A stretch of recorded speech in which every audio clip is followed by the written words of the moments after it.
আসসালামু আলাইকুম। হালকেনস্টাইনের আজকের ভিডিওতে সবাইকে স্বাগতম। সো তোমরা অনেকেই প্রাইভেট ইউনিভার্সিটির প্রিপারেশন নাও এবং প্রাইভেট ইউনিভার্সিটির প্রিপারেশনে ইংলিশে যে কোনো একটা টপিকের উপর তোমাকে লিখতে দেয়। এটাকে তোমরা এসে রাইটিং বলতে পারো, কম্পোজিশন রাইটিং বলতে পারো, প্যারাগ্রাফ রাইটিং বলতে পারো, ফ্রি হ্যান্ড রাইটিং বলতে পারো, প্রম্পট রাইটিং বলতে পারো। মুদ্রা কথা হলো তোমার একটা টপিক দিয়ে বলে ভাই এটার উপরে তুই লেখ। এখন এই জিনিসটার উপরেই কিন্তু মেজরিটি বিশ্ববিদ্যালয়ের চান্স পায় এবং অনেক অনেক বিশ্ববিদ্যালয়ের ক্ষেত্রে স্কলারশিপ পাওয়াটাও ডিপেন্ড করে। এখন আমরা ছোটবেলা থেকে ইংলিশ পড়লেও ইংলিশে আমরা ছোটবেলা থেকে প্যারাগ্রাফ বা কম্পোজিশন মুখস্থ করে অভ্যস্ত, রেদার দেন হঠাৎ করে একটা টপিক দিয়ে সেটার উপর বিস্তারিত লেখা এবং কারেক্টলি লেখা আমাদের জন্য টাফ। সো আজকের এই ভিডিওতে আমরা যে কাজটা করব সেটা হলো তুমি প্রাইভেট ইউনিভার্সিটির প্রিপারেশনের ক্ষেত্রে যে কোনো টপিকের উপর কিভাবে দক্ষভাবে লিখবা সেটা এই ক্লাসে আমি তোমাকে শিখাবো। এবং এই ভিডিওটা পুরোপুরি দেখার পরে ইনশাআল্লাহ তুমি যে কোনো টপিকের উপর যে কোনো লেংথের ইংলিশ রাইটিং করতে পারবে। এবং শুধু যে এটা প্রাইভেট ইউনিভার্সিটি প্রিপারেশনে লাগে এমন না, এটা আইএলসে লাগতে পারে, এটা আইবিএ প্রিপারেশনে লাগতে পারে, এটা B unit D unit preparation লাগতে পারে, ইভেন ইনক্লুডিং জব প্রিপারেশনের ক্ষেত্রেও এটা কিন্তু লাগে। সো সবাই মনোযোগ সহকারে পুরো ভিডিওটা দেখবা, পারলে তুমি এটা 2x স্পিড দিয়ে দেখতে পারো যাতে দ্রুত ক্লাসটা শেষ হয়। ঠিক আছে, আমি ট্রাই করবো সবচেয়ে শর্টে এটা আলোচনা করতে। সো আমাদের প্রথমে যে জিনিসটা জানতে হবে সেটা হলো what is free hand writing. একদম বেসিক থেকে যদি আমরা শুরু করি, so spontaneous writing without preparation, অর্থাৎ যে কোনো একটা টপিকের উপর কোনো প্রায়র আমার মুখস্থ করা নাই, কোনো রিসার্চ করি নাই, কিন্তু আমি লিখতে পারি। ঠিক আছে, অর্থাৎ আমার কমন সেন্সের উপর ভিত্তি করে লিখতে হবে।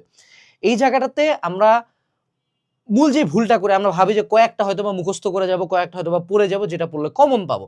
সো এই জায়গায় কিন্তু আমাদের কমন পাওয়ার অপরচুনিটিটা কিন্তু নাই। হ্যাঁ, ভাগ্য ভালো থাকলে আমরা পাইতে পারি। আমি তোমাকে একটা টপিক দিয়ে দিলাম, হইতে পারে যে ধরো ইসরায়েল প্যালেস্টাইন কনফ্লিক্ট বা প্যালেস্টাইনের ফ্রিডম কেন দরকার, এই টপিকটা মোটামুটি আসতেই পারে, বলে দেওয়া যায়, বা কোনোবারে মিলে যেতে পারে। কিন্তু এরকম যদি আমার টেন্ডেন্সি থাকে যে ছোটবেলার মতো প্যারাগ্রাফ পড়ে যাবো, ওখান থেকে কমন আসবে, তাহলে কিন্তু তুমি ধরা খাবে 100%।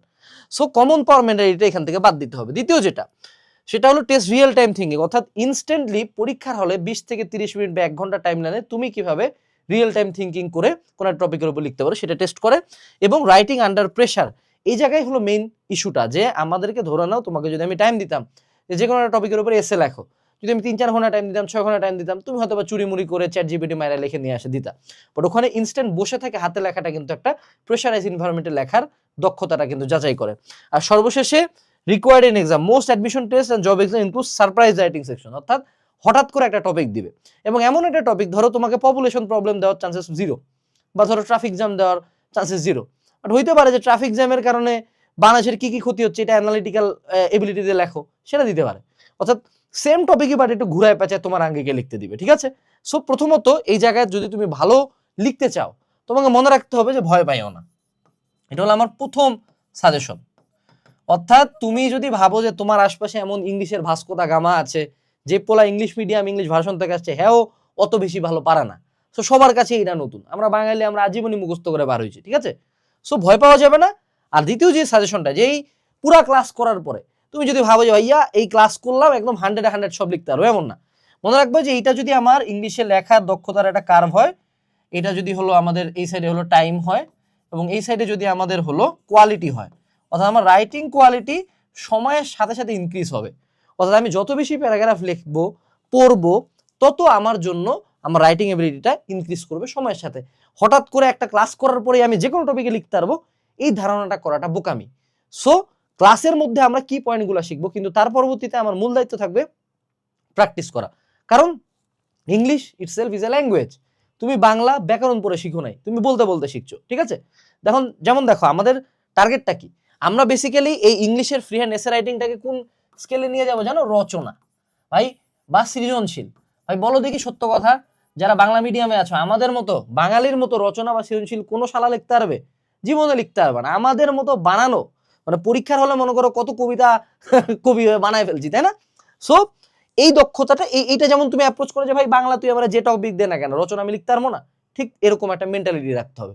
কারণ মাথায় যদি আমি ভাবি আল্লাহ রে আল্লাহ কি না কি লিখতে দিয়েছে, ভাই এটা মনে পারবো না, তখন কিন্তু অটো আমার আউটপুটটা ওরকম শিট আসবে। আচ্ছা, এর পরবর্তীতে আমরা চলে যাই যে আমাদের প্যারাগ্রাফ ভার্সেস এসে। ঠিক আছে, সো এরপর এর বাইরেও আরেকটা জিনিস আছে, সেটা হলো কম্পোজিশন। এটাকেও অনেকে ডিফারেন্টলি লেখে, আমি কম্পোজিশনকে ডিফারেন্টলি লিখবো না, ছোটবেলা থেকে এসে বা কম্পোজিশন ও একই জিনিসই পড়ছি ভাইয়া। তো প্যারাগ্রাফ কি, প্রথম প্যারাগ্রাফ এত স্ট্রাকচার্ড কথাবার্তা বাদ দাও, খুব সিম্পলি বলি, প্যারাগ্রাফে একটা মাত্র আইডিয়া নিয়ে কথা বলে, যে ধরো ট্রাফিক জ্যাম নিয়ে লেখ বাবা। তো ট্রাফিক জ্যামের মনে করো খারাপ দিক নিয়ে তুমি পুরা টাইম পেঁচাল পারবা, লাস্টে এসে কবা হলো the government should take necessary steps. হ্যাঁ, এই দিয়ে তোমার প্যারাগ্রাফ শেষ। এবং এটা এক প্যারার, এটা does not include multiple argument, অর্থাৎ একাধিক আর্গুমেন্ট একই প্যারাগ্রাফের মধ্যে হয় না। যে কোনো একটা আর্গুমেন্ট অর্থাৎ মুদ্রা কথা বলো। যদি ট্রাফিক জ্যাম নিয়ে কথা করো, খারাপ দিক নিয়ে বেশি কথা বলো, এটার ভালো দিক নিয়ে কথা বলার দরকার নেই, বোঝানোর জন্য বুঝাইলাম। আর শর্ট অ্যান্ড ফোকাস রেসপন্স, অবশ্যই এসের চেয়ে প্যারাগ্রাফটা অনেক ছোট হবে, ঠিক আছে। এবং নর্মালি প্যারাগ্রাফের স্ট্রাকচার যেটা, সেটা হলো প্রথমে হলো টপিক সেন্স, মানে এই স্ট্রাকচারটাকে টিইই স্ট্রাকচার, আমরা সামনে কয়েকটা স্ট্রাকচার পড়বো, ঠিক আছে। টিই স্ট্রাকচারটা কি, প্রথমে আমরা টপিক সেন্টেন্স অর্থাৎ মেইন আইডিয়া কি, যে traffic jam is a huge problem in Bangladesh. এরপরে এক্সপ্লানেশন, যে প্রতি বছর বাংলাদেশে এত লাখ লাখ ট্রাফিক জ্যাম হয়, এটিতে দেশের অনেক ক্ষতি হয়, আমিও অনেক ক্ষতির সম্মুখীন হয়েছি ভাই। আর লাস্টের দিকে মনে করো এই জন্য গভর্নমেন্টের এত স্টেপ নেওয়া হচ্ছে, শেষ। সো টিইই, topic sentence explanation example. Normally paragraph এক প্যারাতে লেখা হয়, ঠিক আছে। প্যারা থাকে ওয়ান, না আমি তো প্যারাগ্রাফ এক প্যারার মধ্যে শেষ করতে হয়। আর এসে কি, এসে হলো structure response with multiple paragraph, অর্থাৎ এই যে কয়েকটা প্যারাগ্রাফ যদি আমরা একসাথে করি তখন আমাদের একটা এসে হয়ে যায়। যেমন ধরো আমি তোমাকে বললাম সে টু সে দৈনন্দিন জীবনে বিজ্ঞান, এটি হলো রচনা, না এটি বাংলা। আমি সবসময় তোমাকে বাংলার সাথে কানেক্ট করে বুঝাবো, ঠিক আছে। মনে রাখবা আমি ইংলিশের কোনো প্রফেশনাল না, যে তোমার সামনে আসে বেশি ইংলিশ ফরফরাবে ও হালার পোলার ক্লাস করলে জীবনে ইংলিশ পারবা না, কারণ তুমিও জানো আমিও জানি আমাদের ইংলিশের দক্ষতা কতটুকু, ঠিক আছে। সো রিয়ালিটিতে ফিরে আসি। সো রচনা লেখছো না ছোটবেলায়, তো দৈনন্দিন জীবনে বিজ্ঞান সব লেখো না, দৈনন্দিন জীবনে বিজ্ঞানের ভালো দিক লেখো, খারাপ দিক লেখো, সব লেখো, তারপর লেখো উপসংহার, রাইট। তো ওখানে কিন্তু মাল্টিপল আর্গুমেন্টস থাকে। সো এটা নর্মাল স্ট্রাকচার হলো ইন্ট্রোডাকশন, বডি, আইবিসি, অর্থাৎ ইন্ট্রোডাকশন, বডি আর হলো কনক্লুশন। বডির মধ্যে তুমি বিভিন্ন রকম জিনিস পেতে, যেমন ধরো আমার এটি হলো মাথা, পা, মাঝখানে অনেক অঙ্গ প্রত্যঙ্গ আছে না, ঠিক এরকম এটি হলো একটা এসে। কম্পোজিশন এসের চেয়ে একটু বড় জিনিসপাতি, বাট ঘুরে উল্টা মানে বুঝার স্বার্থে আমি বলি, দুইটা আমি বলতেছি না যে একই, কিন্তু বুঝার স্বার্থে, আমরা জিনিসটাকে ইজি করে জানার জন্য বুঝার সাথে বলতে পারি দুইটা প্রায় কাছাকাছি। কম্পোজিশন খালি এর চেয়ে একটু বড়। আচ্ছা, এখন নর্মালি আগে যখন আমরা লিখতাম, আমরা এসে বা কম্পোজিশনে ছোটবেলায় খেলা যায় ক্লাস 4-5-এ যখন আমরা লিখতাম, তখন কিন্তু পয়েন্ট লিখতাম, তাই না, যে হলো ইন্ট্রোডাকশন, তারপরে হলো the importance of nature in our life, the importance of nature to control the world, এরকম বিভিন্ন পয়েন্ট লিখতাম। এখন কিন্তু আমরা পয়েন্ট লিখি না, এখন আমরা কি করি, বিভিন্ন প্যারা প্যারা করে লিখি, যে ধরো ইন্ট্রোডাকশনে এমনি লিখলাম, তারপর আরেকটা প্যারা করে এখানে লিখলাম, তারপর আরেকটা প্যারা করে এইভাবে লিখলাম, এরকম করে আমরা প্যারা প্যারা করে লিখবো, ঠিক আছে। আচ্ছা, তো একটা পারফেক্ট এসের গঠনটা কি থাকে, প্রথমে ইন্ট্রোডাকশন থাকে, যে শুরুতে, যেমন আমি আবার বাংলা দিয়ে বুঝাবো, ইংলিশে তুমি লিখতে পারবা, ইংলিশ তুমি তোমার মতো করে ট্রান্সলেট করো, বাংলা দিয়ে বুঝে। প্রথমে তুমি কি করলা, যে ভাইয়া লিখতে দিছে কি, সে টু সে, মনে করো ধরো ইসরায়েল প্যালেস্টাইন কনফ্লিক্ট নিয়ে। সো তুমি ইন্ট্রোডাকশনে লিখলা যে বছরের পর বছর ধরে ইসরায়েলের মানুষজন প্যালেস্টাইনের মানুষজনের উপর প্রচুর অন্যায় অত্যাচার করছে, গোটা পৃথিবীটার দিকে তাকায় চুপ থাকে, এটা একটা সলিউশন দরকার, এই হয়েছে, এই সেই, এটার মূলে ছিল ব্রিটিশদের এই এই চুক্তি, হ্যান ত্যান, এরকম তুমি ইন্ট্রোডাকশন বেসিক লিখলা। এরপরে কি হুক, দেখো এইটাই হলো অনেক বড় একটা পয়েন্ট, এই জিনিসটা একটু বুঝো। হুক জিনিসটা আমাদের জেনারেশনের সাথে খুব কানেক্টেড একটা ব্যাপার। তুমি যখন অনলাইনে বিভিন্ন শর্টস স্ক্রল করো, প্রত্যেকটা শুরুতে একটা করে হুক থাকে। হুক কি বাবা, এই যে ধরো এটা একটা মাছ ধরলে, এটি হলো আমার মাছ, হ্যাঁ, এই মাছ ধরার জন্য আমি কি করি, মাছের সামনে একটা হুক ফেলা দিই খাবার সহ। সো হুক হলো এমন একটা লাইন যেটা যে রিডার তাকে খুব ইন্টারেস্টেড করে তুলবে। যেমন ধরো আমি আমার ভিডিও দুইটা ইন্ট্রোডাকশন দেই, আসসালামু আলাইকুম, তোমরা কি ব্র্যাক ইউনিভার্সিটিতে চান্স পেতে চাও, তাইলে আজকের এই ভিডিওটা দেখো। দেখো আমি শুরুতেই কিন্তু বলছি ব্র্যাকে যদি চান্স পেতে চাও তখন তুমি কিন্তু ইন্টারেস্টেড। আবার আমি যদি এই সেন্টেন্সটা এইভাবে না বলতাম, কেমন আছো সবাই, আজকে চলো আমরা ফ্রি হ্যান্ড রাইটিং নিয়ে কথাবার্তা বলি, এই ক্লাস থেকে তোমরা অনেক কিছু শিখতে পারবা। প্রথম ইন্ট্রোটা আর দ্বিতীয় ইন্ট্রোটার মধ্যে ডিফারেন্স হলো, প্রথমটাতে আমি তোমার অ্যাটেনশন গ্র্যাব করার জন্য কিছু বলছি। তারপর আমি যদি এরকম একটা ভিডিও শুরু করি, তুমি কি জানো তুমি কি পানি খায় মারা যেতে পারো, তুমি কি জানো পানি খায় তুমি মারা যেতে পারো, অবশ্যই মারা যেতে পারো। তুমি যদি 10 গ্লাসের উপরে পানি খাও তাহলে তোমার শরীরের উপর বাজে প্রভাব পড়বে।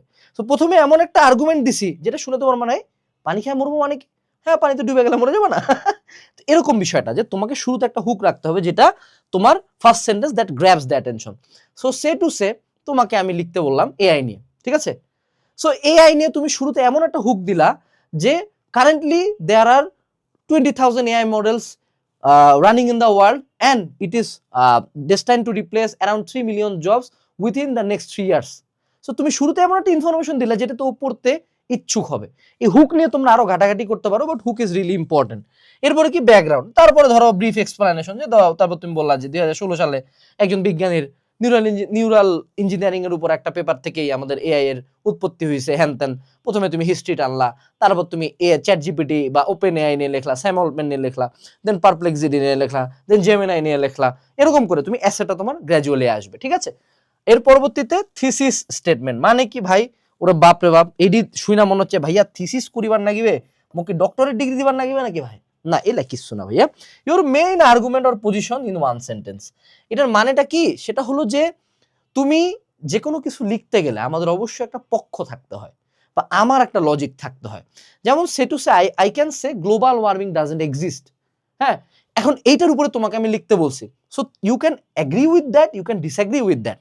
সো তুমি হয়তো পারে যে শুরুতে এক সেন্টেন্সে বলে then no, global warming, of course global warming exists and we can see the bad effects of it in our country.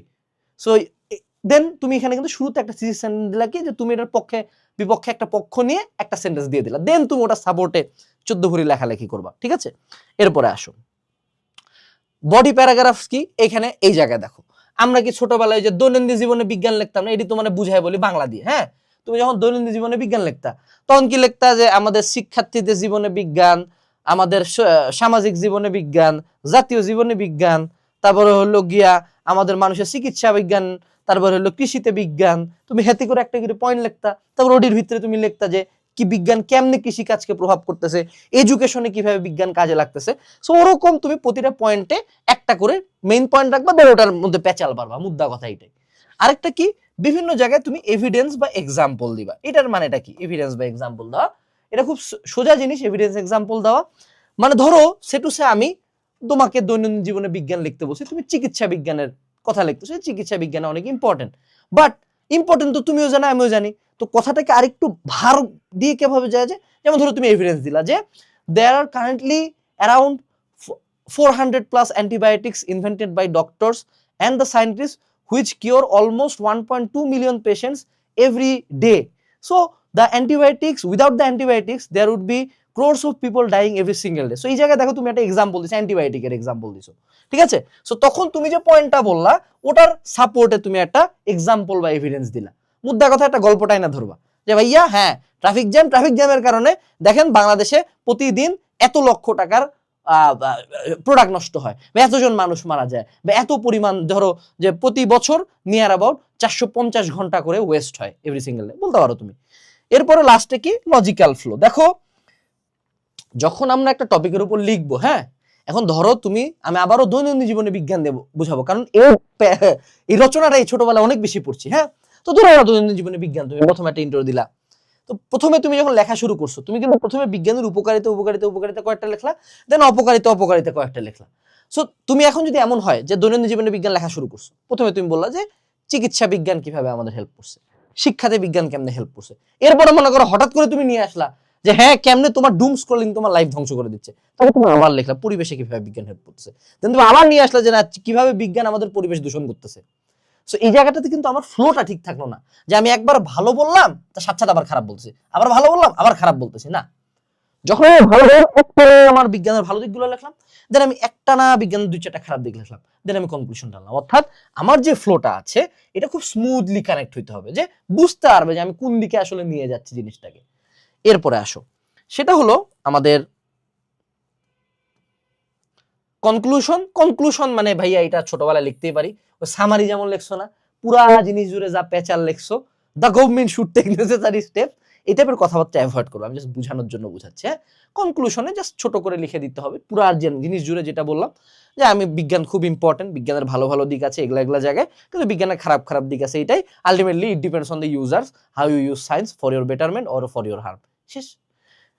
এবং লাস্টে final thought, leave a strong impression or solution. এই জায়গাটা হলো একটা বড় পয়েন্ট, এই জিনিসটা আমরা অনেকে মিস করি। হ্যাঁ, ওন স্টেটমেন্ট। দেখো সে টু সে আমি তোমাকে বললাম যে তুমি ড্রাগ এডিকশন নিয়ে লেখো। হ্যাঁ, এখন তোমার এখানে তুমি ড্রাগ এডিকশন নিয়ে অনেক খারাপ খারাপ কথা লিখলা, বাট তুমি এটাও লাস্টে একটা আর্গুমেন্ট রাখতে পারো যে মেজরিটি ড্রাগস যেগুলো এখন মানুষজন অ্যাবিউজ করতেছে এগুলো কিন্তু একটা পর্যায়ে ওষুধ হিসেবে আবিষ্কার হয়েছিল। সো তুমি লাস্টে তোমার যদি এই কথা দিয়ে প্রতিবাদ শেষ হয়, the government should take necessary steps, এটা টিচাররা লাখ লাখ বার পড়ছে, they don't want that. So তুমি এখানে একটা আর্গুমেন্ট দিলা যে there should be a regulatory authority and they should be কি বলবো দুর্নীতি free and everything like that. তারপরে মনে করো তাইলেই আমাদের এটা সম্ভব, বাংলা কথা এরকম, মানে আমি বুঝাই বললাম তোমাকে, এরকম কোন একটা এমন একটা স্টেটমেন্ট দিবা যেটা অ্যাকচুয়ালি ইউনিক ফর ইউ। যেমন সেটু আমি বুঝাই বলি আরেকটু তোমাকে, ধরো তোমাকে এম ইন লাইফ নিয়ে লিখতে দিচ্ছি আমি, হ্যাঁ ভাই ডাক্তার হব, গ্রামে যায় রুগী দেখবো, এই জিনিস টিচাররা কতবার পড়ছে জীবনে ভাই, বা টিচার হব ফ্রিতে শিক্ষা দিব, এটি জানে সবাই। হাউ অ্যাবাউট ইউ রাইট যে তুমি বিজনেসম্যান হতে চাও, এবং পুরা টাইম জুড়ে তুমি হয়ে বলো যে কিভাবে তুমি বিজনেসম্যান হয়ে অ্যাকচুয়ালি দেশ ও জাতির জন্য কাজ করবা। So that's a new thing. So on statement বা নিজের একটা সলিউশন যে কোনো কিছুতে প্রোভাইড করা ইজ রিয়েলি ইম্পর্টেন্ট। কারণ টিপিক্যাল রাইটিং আমাদের মেন ঝামেলা হয় যে কেন আমরা প্রম্পট রাইটিং এ এত শিট, কারণ আমরা টিপিক্যাল মুখস্থ ছোটবেলা থেকে এমন পরিমাণে করছি যে আমার মাথায় আছে traffic jam is a huge problem in Bangladesh, শুরুতে এটা থাকবে, লাস্টে হলো the government should take necessary steps. এডি ভেরি ভেরি ব্যাড প্র্যাকটিস। নিজের ভাষায় লেখা শুরু করো, এইটাই হলো এই টোটাল আলোচনার একটা বড় পয়েন্ট হলো নিজের ভাষায় লেখা, ঠিক আছে, নিজের লজিক দেওয়া, এটাই টিচাররা নরমালি খুঁজে বেড়ায়, ঠিক আছে। এরপরে আসো, এখন আমাদের এসের বা রাইটিং এর কয়েকটা টাইপ সম্বন্ধে পড়ি, হ্যাঁ এই ইংলিশ কঠিন ওয়ার্ড টট বাদ দিয়ে দাও। তোমরা প্রথমে কইছে কি আর্গুমেন্টেটিভ, তোমরা দুই বন্ধু আর্গুমেন্ট করতেছো, ভাইয়া বিতর্ক যুক্তি তর্ক করতেছো, হ্যাঁ এই জায়গায় তুমি যে কোনো একটা পক্ষ নিবা, বিতর্কে কি একটা পক্ষ থাকে। এখন আমি তোমারে কইলাম যে ধরো is science good or bad for us, এখন তুমি এখানে একটা পক্ষ নিবা, তুমি চাইলে ব্যাড বলতেই পারো যে হ্যাঁ ট্রেডিশনাল টাইমে আগে যখন আমরা ছিলাম আমরা ভালো ছিলাম, উই আর রিয়েলি হেলদি, আমাদের অ্যাডিকশন ছিল না, আমাদের লাইফ অনেক হেলদি ছিল, আমাদের লাইফ অনেক ইজি ছিল। এখন আমরা ডুম স্ক্রলিং করি, আমাদের মেজরিটি মানুষজন ডিপ্রেসড, বিভিন্ন রকম রোগ হচ্ছে এই সব ভেজালের কারণে, সায়েন্সের কারণে। তুমি এটা আর্গুমেন্ট করতে পারো, that is called an argumentative essay. Descriptive মানে কি, describe a rainy day while you are coming to university, হইতেই পারে। তুমি এখন এখানে পুরা লিখবা যে ভাইয়া সকালে উঠলাম, সকালে উঠে দেখি কঠিন বৃষ্টি, নিচে গেলাম রিক্সা পাইতেছিলাম না, তারপরে মনে করো বাসে গেলাম, বাসে যেতে যেতে দেখি মিরপুর ডুবে গেছে, বসুন্ধরাও ডুবে গেছে, অনেক কষ্টে গেলাম হাঁটু সমান পানিতে, যায় দেখি কেউ আসে নাই, তাও দেখি নার্ড গুলা সব চলে আসছে, সারে আসলো কিছুক্ষণ পরে সবাই ফ্রি অ্যাটেন্ডেন্স দিয়ে দিল, আমার মনে হলো হুদে এত কষ্ট করে কেন এলাম, হইতেই পারে। বাট দেখো এখানে লাইনটা কি, ভিভিডলি যখন আমি তোমাকে ডেসক্রিপটিভ এসে লিখতে দেবো, মেজরিটি অফ দ্য টাইম তোমার একটা এক্সপিরিয়েন্স বা কোনো একটা ঘটনা লিখতে দিই, তুমি ওখানে যত ডিটেলসে যাবা, অর্থাৎ টিপিক্যাল কথাবার্তা, rainy day is a very good day in Bangladesh, when it rains my heart fills with joy, the trees become very green, the air fills with a good smell, এডি তো সবাই জানে, এডি তো ছোটবেলাও পড়ছি, এডি লেখা যাবে না, নিজের মতো করে ভিভিড ডেসক্রিপশন দিবা। এরপর আইলো হলো অ্যানালিটিক্যাল, মানে কি break a topic into parts and examine them, মানে কি রে ভাই এটা খুব কঠিন কঠিন মনে হচ্ছে না, এটা হলো সবচেয়ে বড় উদাহরণ হলো সে টু সে আমি তোমাকে বললাম যে right about mobile phone addiction, অথবা রাইট অ্যাবাউট ডুম স্ক্রলিং, অথবা আমি তোমাকে বললাম রাইট অ্যাবাউট ডোপামিন ডিটক্সিফিকেশন। তুমি এইখানে এখন তখন ডোপামিন ডিটক্স কি, হোয়াট ইজ ডোপামিন, অর্থাৎ এবার তুমি শুরু করবা কোথা থেকে। এই যেমন আজকের আমরা যে টোটালটা করতেছি না এসে রাইটিং, এডি হলো অ্যানালিটিক্যাল। প্রথমে কি কইছে হোয়াট ইজ এসে, কেমনে লেখে, পার কি কি আমাদের হইলো প্রকারভেদ আছে, ওটার মেইন পয়েন্ট গুলা কি, তারপরে এখন আমি উদাহরণ দিব, এরকম হলে এটা হলো অ্যানালিটিক্যাল। আর ন্যারেটিভ কি, you tell a story related to the topic, এই জায়গাটাও কাইন্ড অফ ডেসক্রিপটিভের মতোই। ডেসক্রিপটিভ তোমাকে বলতেই পারে যে তোমাকে ধরো আমি একটা গরুর রচনা লিখতে দিলাম, এখন তুমি গরুর একটা ডেসক্রিপটিভ বর্ণনা দিবে, বাট ন্যারেটিভটা হলো যে এখানে একটা নিজের স্টোরি থাকে, নিজের একটা ভাষা থাকে। ন্যারেশন পড়ছো না ছোট, ন্যারেশন কি দুটি মানুষের মধ্যে কথাবার্তা। সো ন্যারেটিভে হলো tell a story related to the topic. So suppose তুমি বললা যে তোমাকে আমি বললাম যে এমন একটা স্টোরি লেখো যে স্টোরিটাতে তোমার লাইফের হিউজ একটা কাম ব্যাক হয়েছে, বা তোমার লাইফের সবচেয়ে বড় ডাউনফলের স্টোরিটা লেখো, এবং সেখান থেকে তুমি কেমনে ঘুরে দাঁড়ালে সেটা লেখো। সো এটা তখন তোমাকে ন্যারেটিভ হইতে হবে যে না আমার নিজের লাইফের, আমার তখন এটা ছিল, আমি এই করছি, অর্থাৎ নিজের ভাষায় নিজের এক্সপিরিয়েন্সটাকে ব্যাখ্যা করা, দ্যাট ইজ ন্যারেটিভ। এই গেল আমাদের প্রকারভেদগুলো। এখন ভাই কথায় আসি, তুমি কি পরীক্ষার হলে যাই এটা চিন্তা করো যে ভাইয়া এটা কি ন্যারেটিভ না আর্গুমেন্টিভ ডেসক্রিপটিভ, ভাইয়া মাথাটা তো এত চিন্তার কিচ্ছু নাই। আমি তোমারে বলি এলা ফর্মালিটির জন্য ক্লাসে শিখাচ্ছি, এলা সব বাদ দাও। মুদ্রা কথা একটু পরে আমি তোমাকে কয়েকটা স্ট্রাকচার শিখাবো, যে স্ট্রাকচারে বসায় দিয়ে মোটামুটি যদি তুমি লিখতে পারো যে কোনো টপিকে লেখা যাবে, হ্যাঁ। বাট যদি তুমি পরীক্ষার হলে ধরতে পারো যে তোমাকে কোন টাইপেরটা আমি দিছি তোমার জন্য ভালো, কিন্তু অনেক কেসে বুঝাই যায় না, ঠিক আছে? সো তখন তোমাকে ইম্প্রোভাইজ করতে হবে। ইম্প্রোভাইজটা কোথা থেকে? এখান থেকে শুরু হইলো। দেখো রাইটিং এর ক্ষেত্রে 5টা সি সবসময় টিচাররা দেখে, এই 5টা সি দেখে টিচাররা নাম্বার দেয়। মনে রাখবা অন্যান্য টিচাররা কেমনে খাতা কাটে ইউ ডোন্ট নো, বাট ইংলিশের টিচারদের চোখ হলো শকুনের চোখ, ঠিক আছে? অর্থাৎ সে এক নজর দেখে প্রথমে আগে তোমার ভুলগুলা দেখতে পায়। সো এই 5 সি ঠিক রাখতে হবে। প্রথম যেটা সেটা হলো ক্ল্যারিটি। দেখো স্লিপ না লিখে স্লাম্বার লেখলা, তারপর একটু হেইজি লেখলা, মানে এমন এমন কমপ্লেক্স ভোকাবুলারি ইউজ করা যে খুব তোমার লেখাটাকে বেটার করে দিবে এমন না, ঠিক আছে? স্পেসিফিক্যালি হইতে পারে আইএলস এর জন্য তুমি লিখতেছো, then you use complex vocabulary, that's okay. But when you are writing for BRAC, NSU or any other private university admission, 2-4টা complex vocabulary is okay, but you are using complex vocabularies continuously just to prove the point you know a lot of vocabulary, that's a very bad practice. তোমাকে তোমার আইডিয়াটা এত simply ব্যাখ্যা করতে হবে যে তুমি যাতে পয়রা বুঝো, টিচারও যাতে মোটামুটি পয়রা বুঝে, হ্যাঁ? এবং অনেক ক্ষেত্রে দেখা যায় যে তোমরা কমপ্লেক্স ভোকাবুলারি ইউজ করতে যায়, হেডির স্পেলিং কইরা ফেলো মিস্টেক, হেডির গ্রামার কইরা ফেলো মিস্টেক।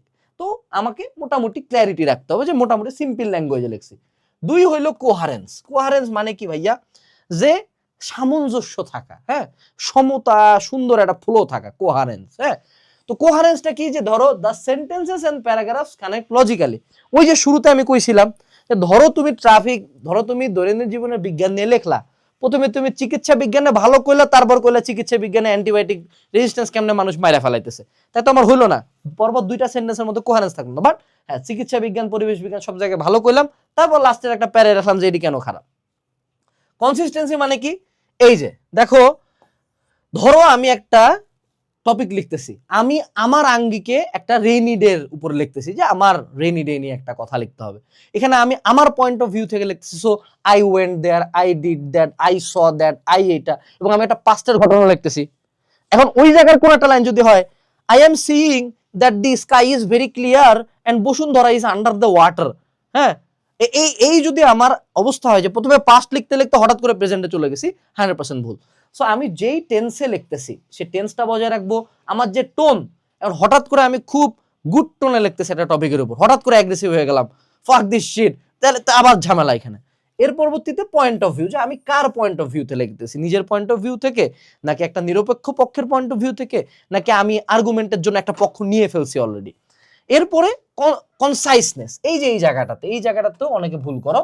মনে রাখবা বাংলার ক্ষেত্রে, বাংলা রচনার ক্ষেত্রে সাইজ ডাজ ম্যাটার, বাট ইংলিশের ক্ষেত্রে সাইজ ডাজন্ট ম্যাটার। ইংলিশের ক্ষেত্রে এটা মনে রাখতে হবে যে আমি হুদাই বড় কইরা লিখলাম, আর টিচারের মাথাটা যে ভাইয়া এত বড় লিখবো, পরিবাই পাবে না, নাম্বার কমাই দিবে 100%। You have to avoid unnecessary words and sentences. যেটা তুমি এক লাইনে বলতে পারো সেটা 3 লাইন বাড়াইও না, এক লাইনে লিখে দাও। ছোট করে লিখলে কোয়ালিটি এনশিওর করো। এরপরে কি? কারেক্টনেস। এই যে ভাইয়া এগুলা সব বাদ দাও, টিচার প্রথমে এই কয়েকটা দেখবে। একে দেখবে হলো স্পেলিং, এটি হলো হারাম, বানান ভুল যদি করছো হারাম। 2 নাম্বার আরেকটি জিনিস অ্যাভয়েড করবা, সেটা হলো কাটাকাটি। এটি দেখলেও 100% তোমার নাম্বার কাটবে এখানে। এরপরে পাংচুয়েশন, তো পাংচুয়েশন সাধারণত আমাদের অত ভুল হয় না, ওই কমার, ফুল স্টপ, হ্যাঁ। আর গ্রামার, এইটাও একটা বড় পয়েন্ট, গ্রামার ফিক্স রাখা। এখন আমরা যারা রাইটিং এ খুব শিট, আমরা মনে করো I shall didn't do that, এরকম একটা অবস্থা হয়ে যায়। সো এইটা দূর করার জন্য, গ্রামার ফিক্স করার জন্য আমি তোমাকে যেটা সাজেশন দিব, গ্রামার পড়ার জন্য, ভাইয়া গ্রামার পরে কয়দিন তুই গ্রামার শিখছিলি? হেঁটে তুই টেন্সের প্রকারভেদ জানিস না, তুই রাইট ফর্ম ভার্সের রুলস জানিস না, তাহলে কিভাবে পাইস না কেন? পরীক্ষার হলে কি লেখার সময় চিন্তা করে এটা তো মনে হয় রুলস 34 অনুযায়ী ই এর পরে এই হবে, তারপর ইজ এর পরে ওই হবে। জীবনে কেউ চিন্তা করে এমনি না। তা আমি যেটা বলবো সেটা হলো গিয়া, তুমি যে কোনো টপিকের উপরে একটা লেখো। এখন তোমাদের হাতে আছে রাইট অন এ টপিক, তোমাদের হাতে এখন কি আছে বলো দেখি? ওরা এআই আছে। এআই ইংলিশের জন্য বাপ। আমার এই পুরা স্লাইডটি বানাই দিছে কে জানো? এআই। আমার এই পুরি স্লাইড বানাই দিছে এআই। আমি হেরা ইনস্ট্রাকশন দিয়ে লিখে দিছে। সো তুমি এটা ইউজ করবে না কেন? This is a power in your hands. যে কোনো টপিকের উপর এটা লিখবা, টেক এ পিকচার, একটা ছবি তুলো, সুন্দর মতো আপলোড করে দাও চ্যাট জিপিটিতে বা জেমিনাইতে বা ক্লডে, anything, any AI model you use, and tell him to find the mistakes. খুদুক। এবং তারপর তুমি ওই জিনিসগুলা সুন্দর মতো লাল কালিতে নিজের লেখায় মার্ক করলো এবং সাইডে লিখে দিলা যে এই জিনিসগুলো ভুল ছিল। You do that enough times, you will be the best writer of the total admission exam. অর্থাৎ এই জিনিসটা যদি তুমি করতে পারো, এটা খুব সিম্পল স্ট্র্যাটেজি। তোমার টিচার লাগবে না বাসায়, তোমার বাসায় তো টিচার বসে আছে ফ্রি। এরপর আসো, এখন এই জায়গায় হলো আমরা শিখবো রাইটিং এর টেকনিক 1, সেটা হলো golden hook formula. Surprising fact, relevant quote, short anecdote. ভাই এনিকডোট মুইও শোনো না এখান কখনো, চিন্তা নাই ভাইয়া, অ্যানেকডোট শুনে কষ্ট হয়েও না, এটা আমিও জানতাম না। এটা হলো খুব ইজি জিনিস। আর হলো রেট্রো, ওরে বাপ রে বাপ, রেটরিক্যাল কোশ্চেন। মাই গড, এইসব ভোকাবুলারি নিয়ে চিন্তা কইরো না ভাই, যারা পড়বে এরা কেউই এলা জানে না। হয় জানতে পারে, তুমি জানলে সাবাস, থ্যাংক ইউ ইংলিশ মিডিয়ামের পোলাবান, ভার্সনের পোলাবান, আমরা ইজিতে শিখি। প্রথমে হইল গিয়ে একটা সারপ্রাইজিং ফ্যাক্ট দিবা, যে start with a shocking information to grab the attention. Say to say, আমি তোমাকে বললাম write about the bad sides of mobile phone using. তুমি শুরু করলা, did you know the common attention span of a person using mobile phone is on an average 1 to 2 seconds. Did you know an average person checks their phone 250 times a day? So that's a line that grabs the attention. এই যে শুরুতে বললাম, তুমি কি ব্র্যাকে chance পাইতে চাও? তুমি কি জানো তুমি ওষুধ খেলে মারা যাবা? তুমি কি জানো নেশা করা ভালো? এই যে শুরুতে একটা কথা কয়ে দিলাম যে ভাই কি করলো এটা, হ্যাঁ? তোমরা মনে করো হুক নিয়ে পড়াশোনা করতে পারো, হুক অনেক প্রকার আছে, বায়াস হুক আছে, তারপর হলো নেগেটিভ হুক আছে, অনেক প্রকার হুক নিয়ে আলাদা পড়াশোনা করা যায়। বাট মুদ্রা কথা শুরুতে এমন একটা চমকপ্রদ তথ্য দিবে যে ভাইয়া কি কইলো এটা ভাইয়া দেখি, তারপর এর মানে এই না যে মিথ্যা কথা বলবা, এর মানে এই না যে গালিগালাজ করবা, একটা ফ্যাক্ট যেটা শুনতে খুব ভালো লাগতো, ঠিক আছে? যেমন ধরো Israel Palestine conflict. Did you know on the last year Israel killed around 1 million innocent Palestinians? এখানে একটা ইনফরমেশন দিলা, ঠিক আছে? এরপরে রেলেভেন্ট কোড মানে কি? Use a powerful code to এর অথরিটি। মানে এই যে প্রথমে একটা কথা বলছি, ওটি সাপোর্টে আর 2-4 লাইন লিখবো, ঠিক আছে? সো এইখানে ধরে নাও আমরা প্যালেস্টাইন নিয়ে একটু কথাবার্তা বলি, কারণ আমরা তার স্বাধীনতা চাই। সো এই ভিডিও থ্রুতেও আমরা বার্তাটা দিয়েই যাব। সো জাস্ট তুমি বললা যে did you know on just the last year the illegal occupants of Israeli army killed around 1 million Palestinians, and এরপরে তুমি লিখলা for the last say to say 1 year or something year এরা হলো এতগুলা জিনিস দিছে, এতবার অ্যাটাক করছে, এদেরকে ব্যাক করছে আমেরিকা এইভাবে করছে, দেন এতজন মারা গেছে। অথচ ওটা সাপোর্টে আরো কিছু লাইন পাইন একটু লিখে দিবা, ঠিক আছে? এরপর আসো শর্ট অ্যানেকডোট। মাই গড, এডি হলো কিছু না, এডি হলো একটা ছোট্ট স্টোরি লিখবা এডির পক্ষে। যেমন ধরো সে টু সে আমি তোমাকে ডোপামিন ডিটক্স বা ফোন স্ক্রলিং নিয়ে বলছি, তো তুমি শুরুতে কি বললা যে এই প্রথমে এতক্ষণ অ্যাটেনশন স্প্যান, এতবার ফোন চালায়, দেন তুমি তারপরে বললা যে নর্মালি বাংলাদেশে এত কোটি ফোন মোবাইল ফোন ইউজার্স আছে। এইবার তুমি এখানে একটা স্টোরি লাগাইতে পারো যে তোমার ধরো কোনো এক ফ্রেন্ড যার মনে করো আগে ফোন ছিল না, তারপর সে ফোন কেনার পরে তার মনে করো অ্যাভারেজ স্ক্রিন টাইম হয়ে গেছে 16 ঘন্টা এবং তার রেজাল্ট হয়ে গেছে এরকম। অর্থাৎ এডির পক্ষে একটা গল্প লাগাই দেওয়া, মুদ্রা কথা এইটাই। এখন গল্প তোমার রিয়েল লাইফ এক্সপিরিয়েন্স হইতে পারে, গল্প তোমার কোনো নলেজ থেকে হইতে পারে, গল্প তোমার কোনো তথ্য থেকে হইতে পারে, ডাজেন্ট ম্যাটার, লিখতে হবে একটা গল্প। তারপরে কি রেটোরিক্যাল কোশ্চিন, মা আজকে question that makes reader think deeply, মানে লাস্টে কয়ে দিলা দে তাহলে তুমি চিন্তা করো ভাইয়া ফোন কতটা খারাপ। Now you think yourself, is your phone doing good for you or is it harming you? এরকম একটা মনে করো আলাপ দিয়ে দেওয়া, ঠিক আছে? যে লাস্টে মনে করো একটা কঠিন একটা গুরু গম্ভীর মনে করো অ্যারিস্টটল লেভেল একটা কোশ্চেন করে দিয়ে ছাড়া দেওয়া, ঠিক আছে? এরকম করে যদি তুমি একটা সিস্টেম করে লিখতে পারো, তাহলে গোল্ডেন হুক ফর্মুলাতে যে কেউ তোমার এসেটা পড়তে মজা পাবে। এরপরে যদি আমরা আরো ফর্মুলা দেখি, সেটা হলো ক্যাটাগরাইজিং এনি টপিক। নরমালি তোমাদেরকে এই কয়েকটা টপিকের উপরে দিতে পারে। আর আরেকটা যেটা টপিক আমি এখানে অ্যাড করে দেব সেটা হলো রিসেন্ট, ঠিক আছে? সো সোসাইটি প্রথমে হলো যে ধরো মোবাইল ফোন এডিকশন কিভাবে পরিবেশের বা আমাদের হলো সমাজের ক্ষতি করতেছে, বা পর্ন এডিকশন কিভাবে সম্পর্কের ক্ষতি করতেছে, এডুকেশন, এই যে ঘুরে উল্টা একটা কথা, শিক্ষা ব্যবস্থা ধ্বংস হয়ে গেছে, বিবিএন আর সিএসসি দুটি স্ক্যাম। হ্যাঁ ভাইয়া দুটি স্ক্যাম তো ভাইয়া, তাই না? তোরটা তো ভালো, তুই তো কিছু পড়বি না কিন্তু বয়ে বয়ে ফোন চালাবি, এটি খুব ভালো আর কি। আর হেলথ, মনে করো শরীরের হ্যান ত্যান, চিকিৎসা বিজ্ঞান, এই সেই।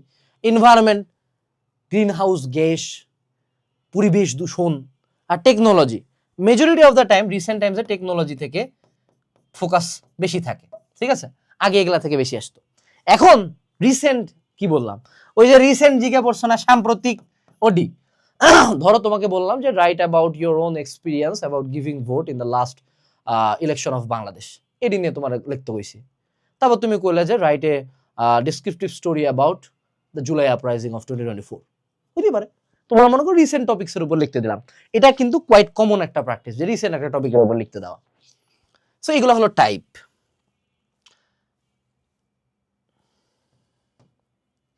এখন মেন্টাল প্র্যাকটিস কি, দেখো মেন্টাল প্র্যাকটিসটা কেন ইম্পর্টেন্ট। তোমাকে আমি প্রথমে কি বলছি যে তোমাকে নিজে লিখতে হবে, তাই না? বুঝছি। এখন কথা হলো নিজে কতগুলা লেখা যায় ভাই? আমার তো মনে করো ইংলিশের এদিকে অনেক কিছুই পড়ার লাগতেছে, পড়তে লাগতেছে ভোকাবুলারি, রুলস, প্র্যাকটিস, অনেক কিছু। এখন প্রতিদিন বইয়া বইয়া সর্বোচ্চ একটা লিখতে পারবো এবং প্রতিদিন লিখতে ইচ্ছা করে না। সেক্ষেত্রে একটা এক্সারসাইজ তোমাকে দেই, সেটা হলো প্র্যাকটিস মেন্টালি। মানে কি ভাইয়া, এই যে একটা বিম আছে না, মাথার মধ্যে দিচ্ছে আর আলো বেরোচ্ছে, ঠিক ওরকম যে তুমি নিজে চিন্তা করবা যে কি, ধরে নাও সে টু সে হঠাৎ করে র্যান্ডম বসে যাচ্ছ না, চিন্তা করো সে টু সে তোমাকে একটা জিনিস লিখতে দিলাম যে আইফোন নিয়ে একটা, যে the why iPhones are better than Androids. ধরো এটার উপর তুমি তোমার মাথার উপর চিন্তা করো যে কি কি লিখতে পারতা, তোমার ফর্মুলাতে ফেলাও যে প্রথমে আমি আইফোন নিয়ে লিখবো, আইফোন কে বানাইছে, কেন বানাইছে, কি কি এটার মধ্যে ডিফারেন্সিয়েটিং ফ্যাক্টরস আছে, কেন অ্যান্ড্রয়েডের চেয়ে better, security, camera quality, build quality, পশনেস, ওকে ঠিক আছে, কেন ব্যাড হইতে পারে, হ্যাঁ দামটা একটু বেশি বাট স্টিল এটা একটা আমার মধ্যে পশনেস সেট করে দেয়। তারপর তুমি মনে করো লাস্টে হ্যাঁ অ্যান্ড্রয়েডের মধ্যে এই ঝামেলা, আমি নিজে এই ঝামেলা পাইছি, লাস্টে শেষ করে দিলাম। এই যে টোটাল জিনিসটা, যে স্ট্রাকচারটা মাথার মধ্যে আমি চিন্তা করছি, আমি তো এই ক্লাস করার আগে স্লাইড পড়িও নাই, তা আমি তোমার সাথে কথা বলতে বলতে মাথার মধ্যে কিন্তু টপিকটা আনে এমনি এমনি এমনি এমনি লিখবো, এটা আমি চিন্তা করলাম। এই যে ছোট কাজটা তোমার ব্রেনকে যেটা তুমি করাচ্ছ, এটা একটা এক্সারসাইজ। যেমন ধরো ছোটবেলা আমরা ম্যাথ করতাম না, ম্যাথ করতে করতে তো ম্যাথ আমরা অনেক ম্যাথের ক্যালকুলেশন এখন মুখে করতে পারি, ঠিক নামও তো পারি মুখে, ঠিক এরকম ব্রেনের মধ্যে প্রেশারটা দিবে। তারপর হলো কমিউটিং প্র্যাকটিস। মানে কি রে ভাই, clear intro 2 points while travelling, মানে কি? এটা হলো খুব সিম্পল কথা।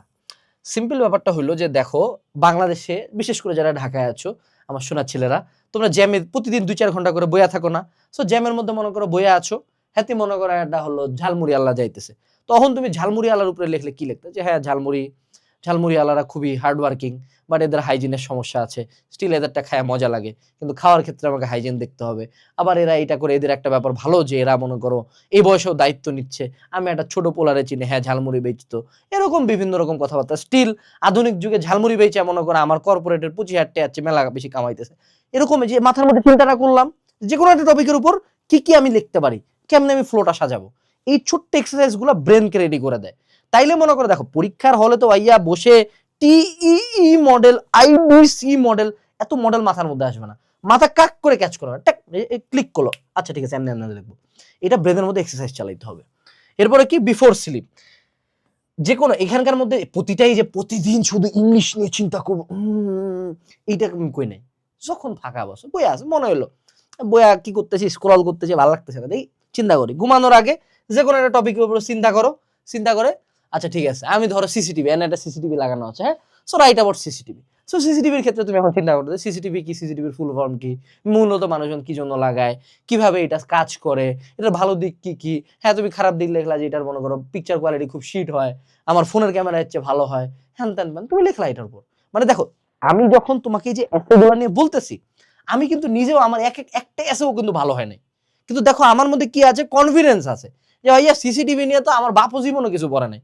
তুমি পড়ছো না আমি পড়ছি, কে পড়ছে ভাই, কেউ পড়ে নাই। মানে আমার যতটুক নলেজ আছে সিসিটিভি নিয়ে, রিয়েল লাইফ নলেজ, আগে শুনছি, টিভিতে দেখছি, বুং ভাং দিয়ে কোনো মতন মনে করো কয়েকটা ধাপ বের হয়েছে, এই দিয়ে আমার লেখা। এইটাই তোমাকে এই প্র্যাকটিসটা করতে বলা হচ্ছে। আর হ্যাঁ এগুলা তো important, but always writing is better then thinking. ঠিক আছে? তুমি এই প্র্যাকটিসগুলো তো করবাই, কিন্তু সেই সাথে অবশ্যই তুমি চিন্তা করার চেষ্টা করবা, ঠিক আছে? আচ্ছা, এখন প্রশ্ন হলো যে তোমরা তো ব্র্যাক এনএসইউর প্রিপারেশন নিচ্ছ, এখন পর্যন্ত ক্লাস করতেছো, ব্র্যাক এনএসইউ স্টুডেন্ট যেটারই প্রিপারেশন নাও না কেন, তোমাকে কিন্তু ইংলিশের সাথে সাথে অন্যান্য সাবজেক্ট পড়তে হবে। ইংলিশের পড়াটাও কিন্তু আমরাই যে আমরা পড়াচ্ছি, আমি কিন্তু মজা করে পড়াচ্ছি, আমি কিন্তু পুরো ক্লাস শুরু করে hello everyone, I think you guys are preparing for private university preparation, এরকম বিভিন্ন রকম ইংলিশ গল্প দিয়ে তোমার পড়াচ্ছি না, কিন্তু আমি কিন্তু জানি তুমি বাংলা, আমি বাংলা, সো আমরা কমিউনিকেট করছি। এরকম রিয়েল লাইফ যদি কোর্স চাও, যে অ্যাফোর্ডেবল একটা কোর্স দেন ভাইয়া, যেখানে আমার এই ইংলিশের উপর ক্লাস থাকবে, মনে করো ম্যাথের উপর ক্লাস থাকবে, ম্যাটেরিয়ালস থাকবে, এক্সামস থাকবে, সব থাকবে, তাহলে আমাদের প্রাইভেট ইউনিভার্সিটি প্রিপারেশনের কোর্সগুলোতে এনরোল করতে পারো। আমরা একটা কাজই করছি যে আমরা প্রাইসগুলোকে এমন রিজনেবল প্রাইসে রাখার চেষ্টা করছি, যে কোনো মধ্যবিত্ত বা নিম্ন মধ্যবিত্ত anyone can afford the private university course. সেই সাথে তোমাদের যদি প্রাইভেট ইউনিভার্সিটি মডেল টেস্ট কিন্তু তোমরা দিতে চাও, আমাদের ব্র্যাক এনএসইউর মডেল টেস্ট বই আছে। সো দেখো, তোমাদেরকে প্রাইভেট ইউনিভার্সিটির মানুষজন হুদায় একটা পশনেস দিয়ে এমন একটা ভাইব না যে হেরা মনে করে ইংলিশের জাহাজ, ইংলিশের ভাস্কুদা গামা, অক্সফোর্ডের ডিকশনারি মুখস্থ করে আছে, কেউ কিছু করে নাই, ঠিক আছে? হাতের লগে হ্যাঁ তুমিও যা বাংলা জানো, হ্যাঁ তো বাংলা জানে। সো প্রপার যদি প্রাইভেট ইউনিভার্সিটি প্রিপারেশন সবচেয়ে শর্ট টাইমে নিতে চাও, আমাদের প্রাইভেট ইউনিভার্সিটি কোর্সে এনরোল করতে পারো, ডিসক্রিপশনে লিংক দেওয়া আছে। তোমার যদি আমার কথাবার্তা, আমাদের টেন্ডেন্সি এবং আমাদের অ্যাপ্রোচটা ভালো লাগে, I think you will like this course. এবং অনেস্টলি এটুকু বলি যে বাকিদের কাছে 10-15 হাজার 20,000 টাকা যে সার্ভিস পাবা, আমার কাছে তার 3 ধাপের 1 ধাপে তুমি তার চেয়ে 3 গুণ 10 গুণ বেশি সার্ভিস পাবা ইনশাআল্লাহ। ডিসক্রিপশনে লিংক দেওয়া আছে, এনরোল করো। So back to the class. এবার আমরা চলে যাব হলো গিয়া মেন্টাল প্র্যাকটিসের পরে এই জায়গায় চলে আসো, পিই মেথড। এর আগে শিখছিলাম কি টি, এটা হলো পিই, ঠিক আছে? পি টি এর মধ্যে ডিফারেন্স এরকম নাই, আমি তোমাকে ইচ্ছা একদম ইজি করে বলি। ধরো যে কোনো একটা টপিকের উপর লিখতে দিছে, তুমি প্রথমে একটা পয়েন্ট রাখবা, start with A clear argument sentence. Say to সে তোমাকে আমি একটা টপিক দিলাম, বললাম যে দেখো ভাইয়া, পরিবেশ দূষণ মানে বা ধরো যে আমাদের green house effect real or not, তুমি শুরুতেই কইলে এটি রিয়েল না, কইতে পারো, আমার কোনো সমস্যা নেই, রিয়েল না, তোমার ভালো লাগে না, এটি হলো ফেক ভাইয়া, এটি হলো মানুষজন বানাইছে যাতে তোমাকে আতঙ্ক দেখায় ব্যবসা করতে না দেয়, হইতেই পারে, অনেক ব্যবসায়ী ভাবে এটি রিয়েল না। সো তুমি তারপর প্রথমে একটা পয়েন্ট রাখলা যে ভাইয়া হ্যাঁ এটা সত্য না, মানি না। তারপর তুমি মনে করো এক্সাম্পল দিবা যে হ্যাঁ 1960 সালে আমাদের হলো গিয়া যে অতি বেগুনি রশ্মি আমাদের যে ইউভির যে লেয়ারটা ছিল, সেই লেয়ারে একটা 70 কিলোমিটার রেডিয়াসের একটা বড় ফুটা ছিল, সেটা লাস্ট 40 ইয়ার্সে বন্ধ হয়ে গেছে।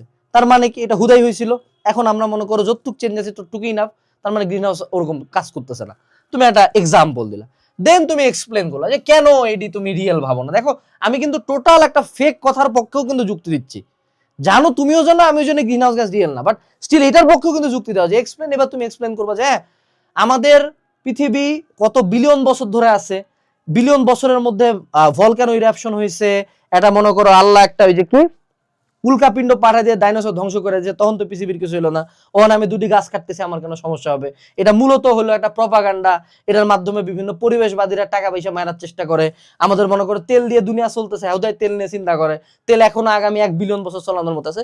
এবার তুমি মনে করো বিভিন্ন রকম গল্প দিলা যে হ্যাঁ আমার এই কারণে আমি বিশ্বাস করি না ভাই। তো এটা কি পয়েন্ট, এই হয়ে গেল পয়েন্ট, এক্সাম্পল, এক্সপ্লেন, এটা একটা হলো স্ট্রাকচার 1, ঠিক আছে? দ্বিতীয় যে স্ট্রাকচারটা কুইক সাপোর্ট ট্রিক্স। দেখো এই জায়গায় যখন তুমি যে কোনো কিছুতে লিখতে চাবা, প্রাইভেট ইউনিভার্সিটিতে চান্স পাওয়ার জন্য যেভাবে পড়বা, নাকি যে 10টা টেকনিক জানলে তোমার ব্র্যাকে চান্স হবে, কোনটা বেটার, কোনটাতে ক্লিক করতা তুমি? Second one. সো মানুষ কিন্তু নাম্বারসে খুব মজা, যে হ্যাঁ কি প্রতি বছর 10 লক্ষ শিক্ষার্থী আমাদের কাছ থেকে ফ্রি শিক্ষা পায়, আর আমি বললাম প্রতি বছর অনেক শিক্ষার্থীকে আমি পড়াই, হুইচ ওয়ান সাউন্ডস বেটার? প্রথমটা, যেখানে নাম্বারস আছে। So use general phrases like studies show বা স্ট্যাটিস্টিক্স। ওই যে বিতর্ক যারা করে, আমি তো বিতর্ক করতাম, হ্যাঁ, যে এই বিজ্ঞানী এত সালে এই রিসার্চ পেপার এটা কইছে, আমি জীবনে জানিও না, বানাইছি বসে ওখানে কিন্তু, ঠিক আছে? So studies show that using your phone more than 6 hours kills at least 1.2 million neurons in your brain। নে আমি কইতেছি না এত মিথ্যা ক, জাস্ট বুঝাইলাম যে দেওয়ালে ঠেক পড়ে গেলে ভাই হঠাৎ করে কে কইছে বিজ্ঞানী কার্ল সেকেন্ড, ভাইয়া কার্ল সেকেন্ড কি কইছে, হ্যাঁ গাছ লাগাইতে হবে, হ্যাঁ কিন্তু অ্যাস্ট্রোনো কি বলে, আরে কি হেদি হলো চাঁদতারা নিয়ে কথা কয়, হ্যাঁ তুমি হ্যাঁ পরিবেশ বিজ্ঞানী বানাইছো, হু কেয়ারস, হু নোস, লেখ। এরপরে কি ফেমাস ফিগার্স, মানে কি mention well known figures, Winston Churchill said we shall never surrender, this line motivates me a lot. এই যে উইনস্টন চার্চিল লয়ে আনছো তুমি, ঠিক আছে? সো যে কোনো সময় তুমি বিলিভেবল স্ট্যাটিস্টিক্স নাম্বারস নিয়ে আসবা, সায়েন্টিফিক্যাল স্টাডি নিয়ে আসবা, এবং মনে করো চেনা ফেমাস মানুষজনের কোট নিয়ে আসবা, এগুলা মাথার মধ্যে অটো চলে আসে। ধরো তুমি মনে করো এআই নিয়ে স্যাম অল্টম্যানের কথা বললা, Sam Altman said that chat GPT will one day replace the human workers. On 2023 in an interview with CNBC, ChatGPT's CEO Sam Altman said this.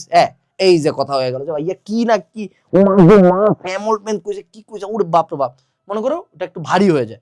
আর এটা কি ইনস্টিটিউশনস, এখানে মনে করো গপ্প দিবা, হ্যাঁ, যে হু কইছে বিড়ি খাইলে মরে যাবি, হু মনে করো statistics, a study done by WHO on 2012 showed that every year around 2 crore people die from lung related difficulties and 90% of them were chain smokers. এই যে গল্প দিয়ে দিলাম আমি, বিয়াল গপ্প দিয়ে দিলাম। ইউএন যে জাতিসংঘের একটা জায়গায়, জাতিসংঘের একটা সমীক্ষা দেখা গেছে যে প্যালেস্টাইনে বিগত 30 বছর ধরে তারা 10 লক্ষ লোককে হত্যা করছে অন্যায়ভাবে। ইউনেস্কো বলছে যে শিক্ষার্থীদেরকে যখন আমরা বাইরে খেলতে দেই না, হাতের ব্রেনের ডেভেলপমেন্ট 20% কমে যায়। গপ্প। এরপরে this makes the essay sound professional. তো অর্থাৎ ট্রাফিক জ্যাম নিয়ে অনেক কথা কইলাম, কিন্তু তারপর একটা গপ্প দিয়ে দিলাম কি, বাংলাদেশের টিআইবি, বাংলাদেশের বিআরটি অথরিটি জানাইছে যে প্রতি বছর ট্রাফিক জ্যামের কারণে 20 লক্ষ লিটার আমার ডিজেল অপচয় হয়। লেখা বানাই দিছে একটা কথা, আরে কঠিন। এটি দিলে মনে করো তখন মনে হয় আরে রাজার ছেলে মনে হয়, খুব ট্যালেন্টেড ছেলে মনে হয়। এরপরে কি, টু স্টার্ট ট্রেডিশনাল ডিভাইসেস, মানে শুরুতে যখন করব, use word like firstly to begin ideas. তো ধরো তোমাকে আমি বললাম যে এই যে এডি ব্র্যাকের জন্য মডেল কোশ্চেন বই ভালো কি না, অন তুমি করলা firstly to starts, nobody knows what will appear on the BRAC admission exam because they change their question pattern every single year, firstly, secondly, thirdly, lastly, এরকম। এরপরে কি, টু কন্ট্রাস্ট, এই জায়গায় দেখো এখানে মনে করো লাইক এই যে একটু যে ব্রিটিশ ইংলিশে নিয়ে আসবে, হ্যাঁ, হ্যালো, এক্সকিউজ মি, বনজোর, এরকম একটা ভাইব দেবে, হ্যাঁ। However to show the opposite view, তুমি এটা লিখতে পারো অন দ্য কন্ট্রারি, অথবা তুমি লিখতে পারো however to show the opposite view. অর্থাৎ তুমি যখন একটু লাইনগুলোতে লিখবে না, একটু মনে করো সফিস্টিকেশন একটা ভাইব নিয়ে আসবে, ভাইয়া মুই কিন্তু বহুত ইংলিশ জানি। এরপর আসি to conclude, use therefore to end logically, তুমি লাস্টে কোন এই লাস্টই না লিখে তুমি লিখতে পারো to end logically, therefore we can assume that, এরকম মানে একটু একটু ভাইব দাও। এগুলা একটু অ্যাডভান্স টেকনিক, ঠিক আছে? প্রথমে লেখা শিখো, পরে মনে করো লাস্টে এরকম মনে করো গপ্প দিয়ে দিবা কয়েকটা কঠিন। এর মানে এই না যে কঠিন ভোকাবুলারি ইউজ করতে, এটা হলো গপ্প, যে কি কঠিন লাস্টলি ফার্স্টলি না। in the first we can say that the studies show that, however to conclude we can say that, therefore it can be logically argumented that my statement is true। এলা গপ্প, আর কিছু না। এবার আসো repetition, এইটা হলো আমাদের নর্মাল লেখাটাকে কিভাবে শীট বানায় দেয়, কমন পিটফলস কি কি। একই লাইন বারবার লেখা, তো তুমি যদি ধরো ফোনের খারাপ দিলে, yes that's why phone is bad, that's why I am saying phone is bad, that's why phone is shit, এক কথা বারবার লেখার দরকার নেই। তুমি আর্গুমেন্ট গুলো দিয়ে যাও, এক কথা বারবার বলার দরকার নেই। হ্যাঁ, আর্গুমেন্টে তোমার পয়েন্টটা বারবার প্রুফ হচ্ছে, বাট প্রতিবার কনক্লুশনটা আনার দরকার নেই। এরকম রিপিটেশন অ্যাভয়েড করতে হবে। 2 নাম্বার, ইররিলেভেন্ট এক্সাম্পলস। ধরো তোমার আমি লিখতে বসি মোবাইল ফোন কেন খারাপ, ওহন তুমি হ্যাঁ গপ্প দিয়ে শুরু করছো, ফোন পকেটে থাকলে আমার কি কি ক্ষতি হয়, এইটার কোনো যৌক্তিকতা নেই, এটির সাথে কানেক্টেড না। আবার ধরো তুমি ফোনের সাথে মনে করো তুমি এই গপ্প লাগাই দিলা যে হ্যাঁ ফোনের মধ্যে ইন্টারনেট ইউজ হয়, এআই ইউজ হয়, এআই কে চালাইতে গেলে প্রচুর পরিমাণে সুপেয় পানি দিয়ে এআই এর সার্ভার গুলারে ঠান্ডা করার লাগে। তো এটি কিন্তু এআই এর সাথে কানেক্টেড রেদার দেন ফোনের সাথে। সো এরকম দূর দূরান্তের এক্সাম্পল অ্যাভয়েড করবা। এরপরে কি, fluff words, it is very very much important, it is totally good, এই টাইপের ওয়ার্ড আমাদের দরকার নেই। যদি এগুলা খুব, আমি বলি এখন যেগুলো নিয়ে কথা হচ্ছে এগুলো অ্যাডভান্স লেভেল মিস্টেক্স, এত দূর পর্যন্ত তোমাদের যাইতেও লাগবে না, বাট নাইস টু নো, জানা রাখতেছি। এরপরে কারেন্ট টপিক, যে কোনো একটা রিসেন্ট টপিকের উপর যদি লিখতে দেয়, এটা আমি একদম বলবো ভিভিআই নিয়ে বলতে, ঠিক আছে? So explain what topic is about. ধরো তোমাকে আমরা একদম খুব খুব ট্রেন্ডিং একটা টপিক নিয়ে কথা বলি, যে কয়েকদিন আগে আমাদের দেশে নির্বাচন হলো, সো নির্বাচন নিয়ে তোমাকে লিখতে বলছে। সো তুমি এখানে শুরু করলা, on the 12th of February 2026 Bangladesh got its say to say এততম election, and on this election বাংলাদেশের এই পার্টি ওন মেজরিটি সিটস এত সিট পাইছে, এটা হলো অপোজিশন পার্টি হইছে, এরা এত সিট পাইছে, এতদিন পরে আমরা একটা নির্বাচন পাইছি, ইট ওয়াজ ভেরি উৎসব মুখর এন্ড এনিথিং লাইক দ্যাট। তো তার প্রথমে তুমি ইস্যু বললা, দেন কজ কি, যে হ্যাঁ অনেক দিন যাবত আমরা ভোট মোট দিতে পারি নাই, তো অনেক একটা আন্দোলন রক্তক্ষয়ী আন্দোলনের পরে আমরা এই অধিকারটা ফিরে পেয়েছি, দেন আমরা ভোট দিছি। এরপরে কি তুমি চলে গেলে ইম্প্যাক্টস, হু ইজ এফেক্টেড, গোটা বাংলাদেশের মানুষজন একটা ছুটি পাইছে, গোটা বাংলাদেশের মানুষজন ঈদের মতো করে বাইরে গেছে, বাইরে যে সবাই পার্টিসিপেট করছে, দেওয়ার ক্যাজুয়ালিটিস ছিল কিছু, বাট তারপরে মানুষজন বেশ কিছু মানুষজন ভোট দিছে। এরপর তুমি কি বললা, সলিউশন। এখানে এখন দেখো আমি যে টপিকটা দিছি এটার কোনো সলিউশন নেই, ভোটের আবার তুমি কি সলিউশন দিবা। আর ধরে না তোমারে কইলাম যে রিসেন্ট টাইমসে বাংলাদেশে একটা ফ্লাইওভারের যে হলো, বা ফ্লাইওভার না সরি, আমাদের যে মেট্রো রেলের গার্ডার রাবার না কি জানি স্প্রিং, এটি খুইলা পরে এক লোক মরে গেছে। তো এইটা তুমি সলিউশন দিলা যে এটার পিছন দিকে যে ইঞ্জিনিয়ারিং টিম ছিল তারা ছিল বুলশিট এবং তাদের কোয়ালিটি অ্যাসুরেন্স ছিল না, এবং এখানে দুর্নীতি হয়েছে, দুর্নীতি ঠেকাইতে হবে। তুমি তোমার মতো একটা সলিউশন দিলা। এরপরে কনক্লুশন কি লাস্টে যায় দিলা যে হ্যাঁ বাংলাদেশে এরকম অনেক জিনিসপাতি হয় যেগুলোর কোনো বিচার টিচার হয় না, কিন্তু এটার বিচার হইতে হবে, ইনভেস্টিগেশন হইতে হবে, এবং নেক্সট থেকে যে কোনো এরকম কোম্পানিকে দায়িত্ব দেওয়ার ক্ষেত্রে কোয়ালিটি অ্যাসুরেন্সের টেস্টগুলো খুব ভালো মতো করতে হবে, যেখানে ইন্টারন্যাশনাল টিম এবং বাংলাদেশি টিম দুজন মিলে একসাথে কাজ করবে। So this is a writing style on any recent topic issues. এবং মনে রাখতে হবে রিসেন্ট টপিক ইস্যুসের ক্ষেত্রে ট্রাই করতে হবে আমাকে রেলেভেন্ট রিয়েল ডাটা দেওয়ার জন্য, ঠিক আছে, রেলেভেন্ট রিয়েল ডাটা। অর্থাৎ যখন আমি রিসেন্ট টপিক্সের উপর লিখবো, এমন এমন জিনিসপাতি লেখা যেগুলো নর্মালি ফেসবুকে ভাইরাল হয়েছে, ভাই ফেসবুকে নিউজ টিউজ পড়ো না, ওইটাই লিখে দিবা। তারপর ধরো পেপারে পড়ছো, টিভিতে দেখছো, সবাই যেটা নিয়ে কথাবার্তা বলছে, মিম টিম সবই দেখছো না, সো ওগুলার উপর রিলেভেন্ট রিয়েল কথাবার্তা বা ইনফরমেশন, রিয়েল ডাটা বা ইনফরমেশন দিবা, তাহলে তোমার রিসেন্ট টপিক্সের উপর লেখাটা খুব সুন্দর হবে, ঠিক আছে। এরপরে আসো, আচ্ছা আরেকটা ফ্রেমওয়ার্ক আমরা শিখবো, CEST framework. By the way এখন পর্যন্ত কি প্রাইভেট ইউনিভার্সিটির কোর্সে এনরোল করছো কিনা জানি না, করে ফেলো কিন্তু। আর যারা প্রাইভেট ইউনিভার্সিটি বিভিন্ন মডেল টেস্ট দিতে যাচ্ছ, the guide plus model test একসাথে খুবই সুন্দর, আমাদের প্রাইভেট ইউনিভার্সিটির দুইটা মডেল টেস্ট আছে, আরো বই টই আছে, রকমারিতে যে হালকাস্টানের না কিউএনএ পাবলিকেশনের বইগুলো চেক দিবা। এবার আসি CEST ফ্রেমওয়ার্ক, এটাও আরেকটা ফ্রেমওয়ার্ক। দেখো তোমাকে এতগুলা ফ্রেমওয়ার্ক শেখানোর মানে কি তোমাকে প্রত্যেকটা ফ্রেমওয়ার্কে লিখতে হবে না, তুমি যে কোনো একটা ধরবা, যে ভাইয়া আমি এই ফ্রেমওয়ার্কে যে কোনো সময় লিখি, যেটা তোমার সাথে রিলেভেন্ট, যেটা তোমার জন্য ইজি লাগে, ওইটা ফলো করবা। সো CEST ফ্রেমওয়ার্ক কি, কনটেক্সট। সো কনটেক্সট কিধার হ্যাঁ, প্রথম দিকে যে ধরো তোমাকে একটা কনটেক্সট, প্রথমে আমি কেমন একটা টপিক বলতে পারি CEST ফ্রেমওয়ার্কে, উদাহরণস্বরূপ আমি তোমাকে বললাম যে why books will be avoided or why books will become useless within the next 50 years। Context কি, কনটেক্সট হলো যে ভাই এখন মনে করো কাগজের কারণে পরিবেশের অনেক ক্ষতি হচ্ছে, ধীরে ধীরে ফোন অনেক আপগ্রেডেড হয়ে যাচ্ছে, ট্যাব অনেক আপগ্রেডেড হয়ে যাচ্ছে, ইং ডিভাইসেস চলে আসছে, এই জন্য এখন আমাদের হলো কাগজের বই ধীরে ধীরে ব্যবহার কমে যাচ্ছে, এটা হলো তার কনটেক্সট।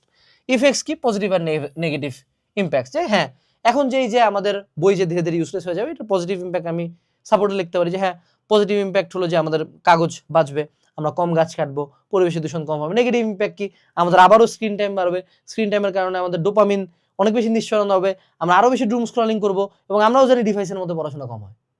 তারপরে মনে করো stakeholder, who is affected, এই যেখানে তুমি মনে করো কি এটাতে এফেক্টেড কি হবে, সবচেয়ে বেশি স্টুডেন্টরা, কারণ আগে আমি বই পড়তাম, বই পড়ার মধ্যে একটা ফিল আছে, বইয়ের একটা স্মেল আছে, বইয়ের একটা ভালো লাগা আছে, কিন্তু এখন যখন আমি ট্যাব নিব, প্রতি বছর একই ট্যাব পড়তে হবে, আমার ফোকাস নষ্ট হয়ে যাবে, আমার চোখের ক্ষতি হবে, সারাদিন একটা ডিভাইসের দিকে তাকায় থাকা যাবে না, এবং আমার কন্টিনিউয়াসলি ফোকাস নষ্ট হবে, পড়াশোনার কোয়ালিটি খারাপ হবে, হ্যাঁ এত লাখ স্টুডেন্ট ইম্প্যাক্টেড হবে। লাস্টে কি টেক আওয়ে, তারপর তুমি লাস্টে যায় কইলা যে হ্যাঁ আলটিমেটলি আমার মনে হয় যে সুন্দর মতো ইবুক পড়া ভালো, ট্যাবে পড়া ভালো, বাট অবশ্যই কিছু পড়াশোনা, কিছু বই আমার প্রিন্টেড আকারে থাকাই ভালো, এবং সেই সাথে আমাদেরকে পেপার রিসাইক্লিং এ বেশি ফোকাস করতে হবে, নতুন নতুন গাছ কাটে আরো কাগজ বানানো হচ্ছে, এই কাগজগুলো আমরা কিভাবে রিসাইকেল করতে হবে সেটার উপরে ফোকাস দিতে হবে। এবং সেই সাথে ইং ডিভাইসগুলোর ক্ষেত্রে যাতে তারা আই ফ্রেন্ডলি হয়, যাতে সেগুলোর মধ্যে এমন কোনো ফিচার থাকে যেটা ডুম স্ক্রলিং ঠেকায়, এই জিনিসগুলো নিয়ে তুমি এখানে কথাবার্তা বলে CEST ফ্রেমওয়ার্কে তুমি লিখে দিলা। দেখো আমি তোমাকে আবারও বাংলায় বলতেছি কেন, ইংলিশে বলে তোমার লাভ কি রে ভাই, তুমি ওটা লিখতে পারবা, ইংলিশ কোনো তুমি কি আমার কাছে ভোকাবুলারি শিখতে আসছো না, বাট যখন আমি বাংলায় বলি তুমি চিন্তা করো পরীক্ষা হবে বাংলা দিয়ে, যে ভাইয়া বাংলা হলে কেমন লিখতাম, সো ওইটাকে এবার ইংলিশে কনভার্ট করে দিবে, শেষ। এরপর আসো টাইম স্ট্র্যাটেজি, এটা একটা যে স্লাইডটা আছে এটা টোটাল ফল্ট, মনে রাখতে হবে এখানে আমরা ফিক্সড টাইম করব না, আমরা এখানে পার্সেন্টেজ অফ টাইম দিব।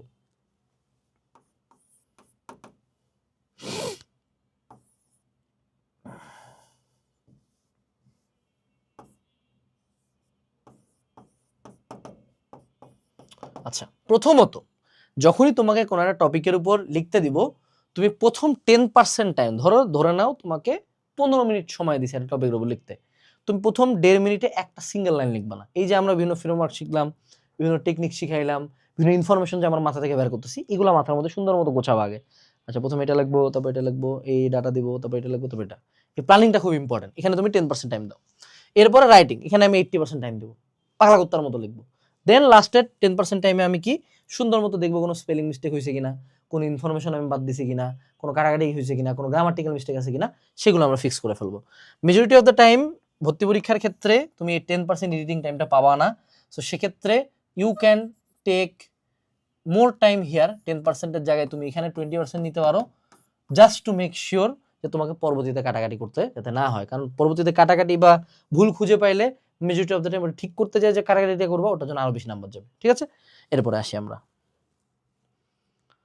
Practice topics. এখন তোমাকে মনে করো যে কোনো টপিকের উপর আমি লিখতে পারি, তোমরা চাইলে এখন ভিডিওর কমেন্ট সেকশনে লিখবা যে তুমি এখন কোন টপিকের উপর লিখবা।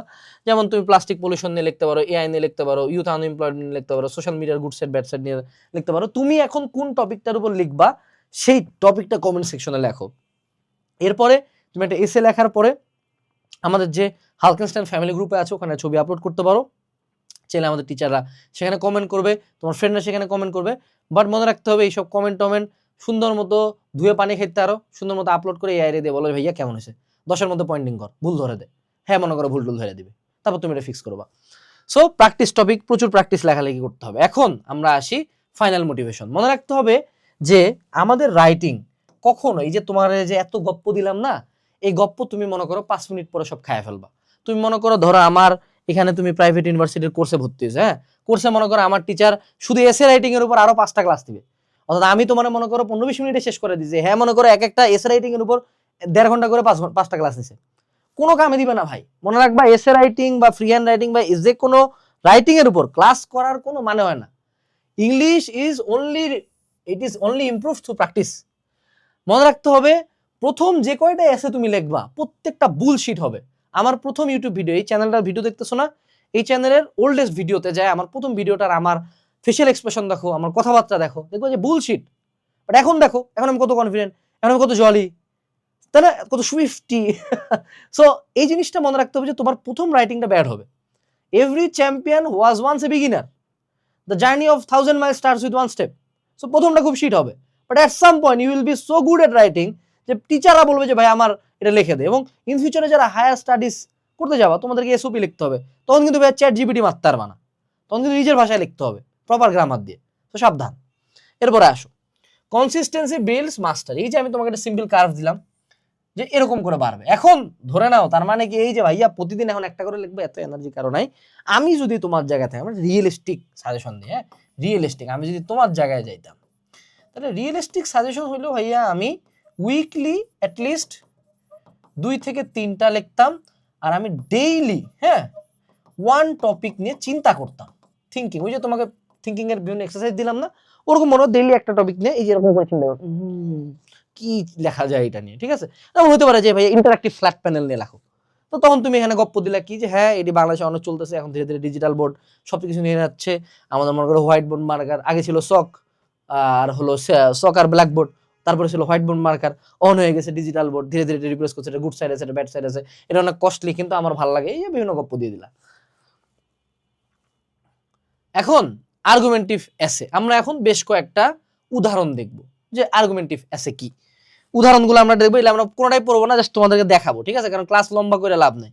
এই যে should mobile phones be allowed in school, তো এখানে তুমি পুরোতে বললা কি মোবাইল ফোনস ইনসেপারেবল হ্যান তেন, but in my opinion should be restricted in institution. তারপর এখানে তুমি গপ্প দিলা, গপ্প দিয়ে প্রত্যেকটা জায়গায় প্রত্যেক অন দা আদার হ্যান্ড, তারপর আবার তুমি গল্প বললা, তারপর লাস্টে আসে তুমি একটা কনক্লুশন টাইনা দেবা, দেয়ার ফর ইন কনক্লুশন, শেষ। এটা ছিল হলো আর্গুমেন্টিভ এসে। ডেসক্রিপটিভ এসে কি, এখানে বলো a rainy day in the city, তারপর তুমি এখানে রেইনি ডে শুরুতে একটি দিয়ে দিলা যে হ্যাঁ শহরে অনেক চেঞ্জ হয়ে যায়, তারপর আমি সুন্দর মতো এই করলাম। এইখানকার কথাটা কিন্তু এইখানে যে a rainy day in the city, এটা যেমন বলা হয়েছে যে শুধু a rainy day in the city, অর্থাৎ টোটাল সিটির আঙ্গিকে বসে। যদি আমি তোমাকে বলতাম যে তোমার এক্সপিরিয়েন্স লেখো, তখন কিন্তু পুরো স্টোরিটা তোমার ভাষায় লিখতে হবে যে তুমি কি কি ফেস করছো। এখানে ওভারঅল সিটির সিনারিওটা বলছে, ঠিক আছে, যার কারণে এখানে সেলফ রিলেটেড অর্থাৎ আমার পয়েন্ট অফ ভিউটা এখানে কিন্তু নাই। এরপরে তোমাকে বলা হয়েছে হলো কি ডেসক্রিপটিভ এসের পরে অ্যানালিটিক্যাল এসে। আরে কোথায় গেল অ্যানালিটিক্যাল এসে। Breaks a topic into parts and examines cause effects and relationships. এখানে আবার মনে করো ভুল is artificial intelligence threat to employment. তো তুমি এখানে প্রথমে এআই যে কি কি করতেছে, দেন আমরা কি বললাম অটোমেশন বা এআই অনেকগুলো চাকরি খাচ্ছে, কিন্তু তারপরে তুমি মনে করো এখানে লিখলা যে হ্যাঁ এআই চাকরি খাচ্ছে কিন্তু এআই তো নতুন চাকরি বানাচ্ছে, কারণ যে এআই তে এক্সপার্ট সে এআই চাকরি পাবে। তো সেক্ষেত্রে আমাকে কি করতে হবে, এআই রেডি হতে হবে, এআই নিয়ে জানতে হবে, এআই নিয়ে পড়াশোনা করতে হবে যে আমি এআই ইউজ করে কিভাবে নিজেকে বেটার করতে পারি। সো এই তখন তুমি এই টোটাল আর্গুমেন্টটা দিয়ে শেষ করে দিলা। এরপরে আসো ন্যারেটিভ এসে। এখানে কি tells story with a lesson or message. বলো দেখি ন্যারেটিভ এসে সবচেয়ে সুন্দর উদাহরণ কি? আরে ওই যে হাঁসের পেট কেটে খায় ফেলা না, সোনার ডিম পাড়া মুরগি, সোনার ডিম পাড়া হাঁস, হ্যাতি, তারপর দুই বন্ধু আর ভাল্লুক। বন্ধু কে তোর বন্ধু? আচ্ছা, এরপরে চলে আসলো a day I fail but learn the most. এই যে গপ্প কইলাম যে কবে তুমি জীবনে সবচেয়ে বড় ডাউনফল ফেস করছো, সেখান থেকে কেমনে কাম ব্যাক দিছো। চাইলে আমি তোমাদেরকে একটা হোমওয়ার্ক দেই, you write about the biggest downfall of your life and how you made a comeback from that and what motivated you the most. Write a descriptive essay. এইটা তোমাদের homework, লিখবা মনের খুশি মতো লেখো। 2 পেজ হলো timeline, 2 page total, 2 page লিখতে পারবা হাইয়েস্ট। আর তোমার সময় দিলাম 30 মিনিট, নিজে পড়বা, নিজে পড়ে মোটিভেটেড হবা এটা বললে, ঠিক আছে। তারপর চ্যাট জিপিটি দিয়ে হেরে খাতা কাটাবা, তারপর গ্রুপে পোস্ট করতে পারো, সমস্যা নেই। এরপরে আসলো ডেসক্রিপটিভ এসে তো গেল। এবার হলো গোল্ডেন হুক ফর্মুলায়, যে শুরুতে আমরা কইছিলাম গোল্ডেন হুকটা কি শুরুতে এমন একটা সারপ্রাইজিং প্যাক দিব। তো চলো আমরা একটা উদাহরণ দেখি তো কি কইছে। Every minute the equivalent of 1 garbage truck plastic is dropped into the ocean. কঠিন একটা গল্প দিয়ে দিল যে ভাইয়া সমুদ্র তো শেষ, অথবা কইলা যে বুড়িগঙ্গার পানি খেয়ে মরে যেতেছিলাম, এরকম একটা কোনিন সারপ্রাইজ হুক। তারপরে মনে করো এই যে গপ্প দিল, গপ্প টপ্প দিয়ে শেষ, ঠিক আছে। তারপর আরো কিছু উদাহরণ দেখি আমরা। P method, point, example, explanation. So এখানে আমি প্রথমে কি online learning has become sir, এই যে কি কইছে is online learning better then classroom learning. তো অনলাইন লার্নিং এ তুমি প্রথমে একটা পয়েন্ট বললা, ফলে ফ্লেক্সিবিলিটি অ্যান্ড বেটার। তারপর তুমি এখানে বললা অনলাইন লার্নিং কেন ভালো, দেন তারপর তুমি কইলা যে অনলাইন লার্নিং এর খারাপ দিক কি, হ্যাঁ ফোন অ্যাডিকশন বেড়ে যায়, অনেক রুরাল এলাকায় অনলাইন লার্নিং অ্যাভেলেবলই না। তারপর তুমি লাস্টে যা মনে করো শেষ করে দিলা, পয়েন্ট, এক্সাম্পল, এক্সপ্লানেশন। তারপর ধরো আমরা স্মুথ ট্রানজিশন বিটুইন আইডিয়াস যেটা বলি, যে আমরা যখন লিখি যাতে স্মুথ ট্রানজিশনটা থাকে, যে আমার যাতে ফ্লোটা বোঝা যায়, যে একবার ভালো কই একবার খারাপ কই, আমি যে আসলে কোন পক্ষে হ্যাঁ বুঝাই পাই না পরে। এই জায়গায় শুড হোমওয়ার্ক বি অ্যাবলিশড। তো তুমি এখানে মনে করো homework important, effectiveness remains widely. তুমি শুরু থেকেই কিন্তু হোমওয়ার্কের পক্ষেই কথাবার্তা বলছো, দেন তুমি লাস্টের দিকে আসে একবার হোমওয়ার্কের বিপক্ষে। Normally majority of the time আমরা পক্ষে বিপক্ষের লেখাগুলো যেমন লিখি, আমি যদি পক্ষে থেকে আমি শুরু থেকে পক্ষেই লিখবো, লাস্টে যে একটু বিপক্ষে একটা বলতে পারি, কিন্তু পক্ষে বিপক্ষে পক্ষে বিপক্ষে ইয়েস নো এরকম করা যাবে না। এরপর দেখি আমরা আর কি উদাহরণ আছে আমাদের। সিএসটি ফ্রেমওয়ার্ক, এটা কি ছিল বলো দেখি। Cost, effect, stakeholder, takeaway. এটা একটু কমপ্লেক্স মনে হয়।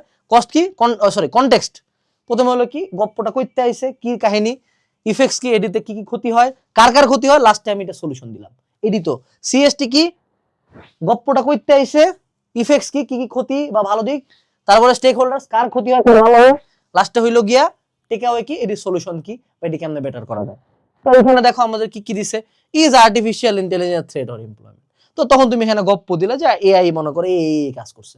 এখন দেখো এখানে তুমি হুকটা ইনপুট করে দিতে পারো, যে কি এআই এর এতগুলো মডেল আছে এবং এআই এত বছরের মধ্যে এতগুলো চাকরি খাই দিবে। তুমি শুরুতে একটা হুক দিয়ে তারপর শুরু করলা, তারপর তুমি তোমার কনটেক্সট দিলা, দেন তুমি কি এখানে তোমার ইফেক্ট কি কি হইছে, এআই কিভাবে পজিটিভলি কাজ করতেছে, দেন তুমি এআই কাদের কি ইফেক্ট করতেছে, কাদের চাকরি খাইয়া দিতেছে, লাস্টে তুমি মনে করো স্টেজে দেখো কনটেক্সট, ইফেক্ট, স্টেক হোল্ডার্স, তারপর লাস্টে যে তুমি গপ্প দিয়ে দিলা যে হ্যাঁ আমাদেরকে অ্যাডাপশন করতে হবে কারণ এআই ইজ ইনএভিটেবল। এই দিয়ে তোমার শেষ হয়ে গেল লাস্টে। তো এই গেল আমাদের সিএসটি। ব্যালেন্সড আর্গুমেন্ট মানে কি? ব্যালেন্সড আর্গুমেন্ট মানে হলো তোমাকে যখন আর্গুমেন্টিভ এসে লিখতে বলি, ছোটবেলায় পড়ছিলাম যে ঘাসফড়িং আর হইলো গিয়া আমাগো ম্যামেলস, অর্থাৎ আমাদের হইলো যারা সায়েন্সে পড়ছে আর কি তাদের জন্য ইজি হবে, যে মনে করো পরিফেরা আর নিডারিয়া পর্বের পার্থক্য লেখো। পার্থক্য মানে কি, যে দুইটার মধ্যে ডিফারেন্সই লিখবো শুধু। কিন্তু আমি যদি বলি পরিফেরা আর নিডারিয়ার মধ্যে তুলনা করো, তখন কিন্তু আমি পার্থক্যও চাচ্ছি আবার সিমিলারিটিও চাচ্ছি। সো এখানে হলো ব্যালেন্সড আর্গুমেন্ট হলো যে এখানে তুমি পক্ষে বিপক্ষে উভয় side is social media harmful. এখানে তুমি ব্যালেন্সড আর্গুমেন্ট যেটা করবা যে শুরুতে তুমি বিপক্ষের সাইডে লিখতে পারো, তারপর তুমি পক্ষের সাইডে লিখবা। এবং যদি আমি ব্যালেন্সড আর্গুমেন্ট করতে চাই আমাকে উভয় পক্ষেরই ওয়েটেজ অর্থাৎ লেখার যে যতটুকু আমি লিখবো সাইজটা সেম রাখতে হবে। মেজরিটি অফ দ্য টাইম এটা আসে না, এই টাইপের এসে আমরা নর্মালি লিখি না, কিন্তু এটাও একটা টাইপস জানার জন্য জানা রাখলাম। এরপরে আমরা যদি চলে যাই, এটা দিয়েই তো আমাদের ক্লাসটা মোটামুটি শেষ হয়ে গেল।